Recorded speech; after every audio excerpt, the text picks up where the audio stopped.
اسلام آباد سے تازہ ترین، ایران اور امریکہ کی بات چیت کے حوالے سے تیاریاں تقریباً مکمل ہیں۔ امریکہ کے جہاز لینڈ کر چکے ہیں، جو ان کی ڈیلیگیشنز ہیں ان کے بارے میں تفصیلات مہیا نہیں کی گئی، جب وہ آئیں گے تو اس کو تصاویر سے آپ کو پتہ چل جائے گا، لیکن جو اس سے پہلے ایڈوانس ٹیم میں ان کی آمد کا سلسلہ پچھلے 24 گھنٹے میں سے کئی گھنٹوں پر محیط جاری ہے۔ اب ایران کی طرف سے جو تازہ ترین خبر آئی آپ نے دیکھی ہوگی، جس کی وجہ سے مارکیٹس کے اندر پھر ہلچل مچی اور چہمہ گوئیاں شروع ہو گئیں، وہ ان کی وزارت خارجہ کے جو نمائندے ہیں، ریپریزنٹیو ہیں، انہوں نے ایک پریس کانفرنس کی، لمبا چوڑا جواب دیا امریکہ کی طرف سے جو ایک ایکشن کیا گیا گلف آف عمان میں۔ انہوں نے کہا جی کہ ہم یہ ہمیں دھمکیاں دیتے ہیں، یہ ہماری شپس کو پکڑتے ہیں، لہٰذا جو ہیڈ لائنز لگی ہیں وہ یہ لگی ہیں ایران ٹاکس کے اندر نہیں جا رہا جی۔ اب یہ ایک تشریح کی گئی ہے کہ جو ایران نے بات کی، اگرچہ آپ اس پریس کانفرنس کو اگر پڑھیں تو جو اس کی باریک قسم کی تشریح کی جا سکتی ہے وہ یہ ہے، اگر آپ اگلی سلائیڈ دکھائیں، کہ ابھی تک ہمارے نو پلانز یٹ فار فردر ٹاکس، ابھی تک ہمارے پلانز نہیں ہیں۔ جو پیچھے والی ہیڈ لائن تھی وہ آپ کو بتا رہے تھے، انہوں نے ٹاکس ہی سکپ کر دی ہیں، وہ الجزیرہ کی ہیڈ لائن تھی۔ اس کی طرف سے بتایا جا رہا ہے، یہ تسنیم نیوز ایجنسی ہے، کہ ابھی تک ہمارے ٹاکس کے پلان جو ہے موجود نہیں ہیں۔ بہرحال جو الجزیرہ ہے وہ اسی قسم کی رپورٹنگ کر رہا ہے کہ جیسے ایران نے ٹاکس کو سکپ کر دیا کیونکہ یو ایس نے ان کی ایک شپ کے اوپر حملہ کیا، اس کے اوپر میں ابھی آتا ہوں۔ لیکن جب ہم یہ آپ کے لیے تیار کر رہے تھے یہ تمام ایس ٹی ایچ کا ایڈیٹوریل مٹیریل، تو ایک اور خبر بھی آئی، ایران کے صدر جنہوں نے پاکستان کے وزیر اعظم کے ساتھ 45 منٹس کی کل بات چیت کی ہے، ان کے حوالے سے بیان چلا ہے کہ ہم تمام سفارتکاری کے لیے اوپن ہیں، لیکن ہمارے درمیان جو خلیج ہے امریکہ اور ایران کے درمیان وہ اپنی جگہ پر موجود ہے، اور اس میں کوئی شک بھی نہیں ہے، تو ہم خود آپ کو بتاتے رہے ہیں کہ گیپس بہت زیادہ ہیں۔ لیکن ایران کا صدر جس نے پاکستان کے وزیر اعظم کے ساتھ کل بات کی ہے، وہ اگر یہ کہہ رہا ہے کہ ڈپلومیسی والے تمام رستے ہم نے جاری رکھنے ہیں، کھلے رکھنے ہیں، لیکن یہ نہیں ہو سکتا کہ آپ ہماری ریڈ لائنز جو ہیں، سرخ لکیریں جو ہم نے کھینچی ہوئی ہیں، ان کو آپ بار بار وائلیٹ کریں اور معاملہ ایسے چلتا رہے۔ تو ٹاکس جو ہیں اگر آپ تشریحاتی طور پر دیکھیں تو اس کے لیے جو ٹیبل سجا ہوا ہے، اس کی ایک کرسی دوسری سائڈ پہ جو بیٹھے ہوئے ہیں وہ تو امریکی ہوں گے، لیکن ایرانی والی کرسی جو ہے وہ بھی آپ کو بھری ہوئی نظر آئے گی۔ لیکن جو امریکہ ہے وہ جس طریقے سے ان ٹاکس کے ماحول کو بناتا ہے اس میں بڑی خرابی ہے، لہٰذا یہ آپ کو اپ اینڈ ڈاؤن نظر آتا ہے، ہو رہی ہیں ٹاکس، نہیں ہو رہی ہیں، وہ آ رہے ہیں، وہ نہیں آ رہے ہیں، اچھا ہم آ رہے ہیں لیکن اس طریقے سے آ رہے ہیں، اچھا ہم بالکل نہیں آ رہے ہیں۔ پھر اس کی تشریحات جو ہوتی ہیں،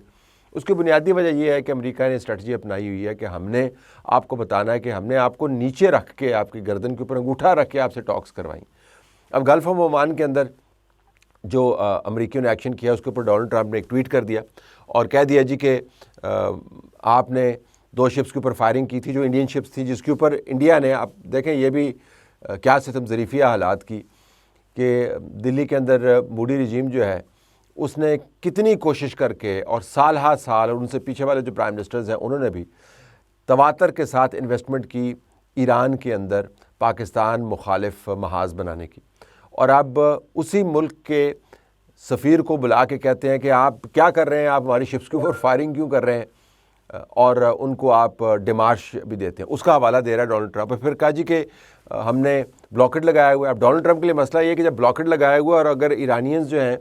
وہ فائرنگ کر رہے ہوتے ہیں اس بلاکٹ میں سے اپرووڈ شپس کے اوپر، تو پھر بلاکٹ تو نہ ہوا، وہ بلاکٹ کیا ہوا کہ اگر وہاں سے نکلنے والی شپس جو ہیں محفوظ نہیں ہیں، اور ڈونلڈ ٹرمپ نے کہا ہوا ہے جی کہ ہماری نیوی کے موجودگی میں آپ کو کوئی نقصان نہیں پہنچ سکتا کیونکہ ہم بڑے فن خان ہیں۔ تو اگر ان کی موجودگی میں چلنے والی شپس کے اوپر فائرنگ ہونی شروع ہو گئی تو ظاہر ہے وہ فن خانی تو ختم ہوگی۔ تو پھر انہوں نے کہا جی کہ ہم نے پھر ایران کی جو نکلی ہوئی ہیں شپس ان کے اوپر ہم نے حملہ کرنا ہے۔ تو انہوں نے حملہ کر دیا اس کے اوپر، اس شپ کو انہوں نے سیز کر لیا، جس کے بعد میں انہوں نے ویڈیو بھی جاری کی، آپ دیکھ سکتے ہیں۔ یہ بڑے پانیوں میں اگر آپ جائیں تو آپ کے لیے آسانی ہے سے سمجھنا ہے کہ یہ آئل ٹینکرز چل رہے ہوتے ہیں، بالکل سادہ سے آئل ٹینکرز ہے، بہت ہیوی ڈیوٹی آئل ٹینکرز ہے، اس کے اوپر بہت بھاری بھرکم جو ہے نا میٹیریل ہوتا ہے، اگر آئل اس کے اوپر موجود ہے تو ان کو فلوٹ کروانے کے لیے نا بڑے پاپڑ بیلنے پڑتے ہیں، لیکن یہ ڈیزائن ایسے ہوتے ہیں کہ بہت سلو چلتے ہیں۔ آپ اس کا کمپیریزن کر سکتے ہیں مال بردار گاڑی جو ہے، اگر وہ بھی کافی تیزی سے ان کے مقابلے میں آپ کے سامنے سے گزر جاتی ہے، لیکن مال بردار گاڑی ہے، اب یہ مال بردار جو شپس ہیں، ان شپس کو آپ نے انٹرسیپٹ کیا، یہ کوئی بڑا کمال نہیں ہے. اگر آپ سوفسٹیکیٹڈ ملٹری میٹیریل اس کے اوپر لگا رہے ہیں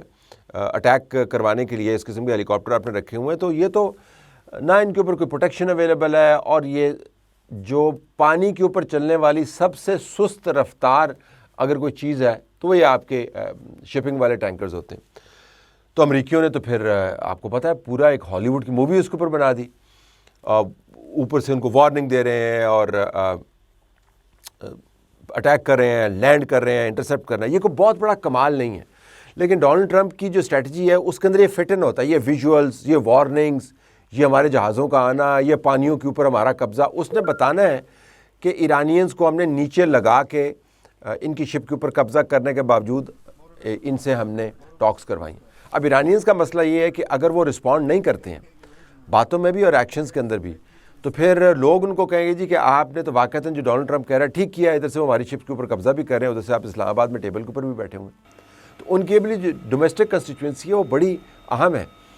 لوگوں نے بہت تباہی دیکھی ہے، انفراسٹرکچر بہت تباہ ہوا ہے، ان کے بچے گئے ہیں بڑے پیمانے کے اوپر، کچھ 4000 لوگ شہید ہوئے ہیں، اسکولوں پر حملے ہوئے ہیں، اسپتالوں پر حملے ہوئے ہیں، نظام درم برم ہوا ہے. تو اس کے بعد اگر آ کے اپنے شپ پر قبضہ کروانے کے باوجود ٹاکس میں بیٹھنا ہے، ایران کی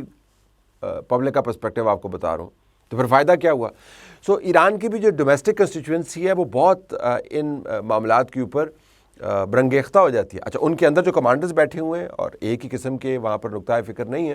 جو ریولوشنری گارڈز ہیں وہ علیحدہ ہیں، ان کے جو باقی جو یونٹس ہیں وہ علیحدہ ہیں، جو نظریاتی لوگ ہیں وہ علیحدہ ہیں، جو سفارت کاری کرنے والے ہیں وہ علیحدہ ہیں، جو سیاسی لوگ ہیں وہ علیحدہ ہیں، جو مخالفین ہیں وہ علیحدہ ہیں. تو آپ کو ایک ایران کے اندر بھی بہت ہی غیر یقینی کی صورتحال نظر آتی ہے جب اس قسم کے بیانات آتے ہیں کہ ہر گروپ یہ چاہتا ہے کہ ہماری جو پالیسی ہے اس کے مطابق آپ چلیں، اور ہارڈ لائنرز لا محالہ آپ کو اوپر ہوتے ہوئے نظر آتے ہیں. تو ایران کی طرف سے جو آپ کو رد عمل نظر آتا ہے وہ ڈونلڈ ٹرمپ کی براہ راست آپ سمجھیں کہ پرووکیشنز کی وجہ سے نظر آتا ہے. تو ٹاکس جو میں آپ کو بتانا چاہ رہا ہوں اسلام آباد سے وہ یہ ہے کہ پاکستان کی جو ہم ذرائع ان سے بات کرتے ہیں تو وہ کہتے ہیں جی کہ یہ ٹاکس کے لیے ماحول مکمل طور پر موجود ہے، لیکن بدقسمتی سے ارد گرد کا ٹاکس کے ماحول کے ارد گرد کا جو ماحول ہے وہ موافق آپ کو نظر نہیں آتا، اس کے اندر خرابی نظر آتی ہے. کبھی شپ پکڑی جاتی ہے، کبھی وہ بلاکٹ کی بات کرتے ہیں، کبھی فائرنگ ہو جاتی ہے، کبھی پھر اس کا رد عمل آ جاتا ہے. تو جو میڈیا کے اوپر جنگ ہے وہ بہت زیادہ ہو رہی ہے، سوشل میڈیا پوسٹ بہت ہو رہی ہیں، ٹویٹس بہت ہو رہی ہیں، بیانات بہت سارے آ رہے ہیں. لیکن امید ہم یہی کرتے ہیں کہ ان تمام جنگجوانہ رویوں کے باوجود جو آپ کو میڈیا میں نظر آتے ہیں، جو حقیقت پسندانہ بات چیت ہے اس کا آغاز اسلام آباد کے اندر ہوگا. اسلام آباد کا ٹیبل جو ہے وہ ان دھماکہ خیز خبروں کی وجہ سے نہیں تھر تھرایا، ابھی تک نہیں لرزایا. اس کے اوپر ابھی بھی 2 کرسیاں پڑی ہوئی ہیں، 3 ہوں گی، پاکستان بھی اس کے اندر میڈیٹ کر رہا ہے، اور اس میں سے 1 کرسی پر بیٹھنے والے لوگ جو ہیں ان کی آمد کا سلسلہ جاری ہے. ایرانین کرسی جو ہے اس کے اوپر جب ڈیلیگیشن اناؤنس ہوگا تو اس کا آپ کو پتہ چل جائے گا،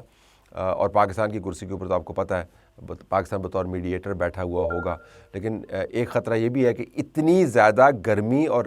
حدت اگر پیدا ہو جاتی ہے ٹاکس کے ماحول کے ارد گرد کے ماحول کے اندر، تو کہیں ٹاکس والا معاملہ جو ہے وہ تعطل میں نہ پڑ جائے. اسلام آباد بہرحال تیار ہے،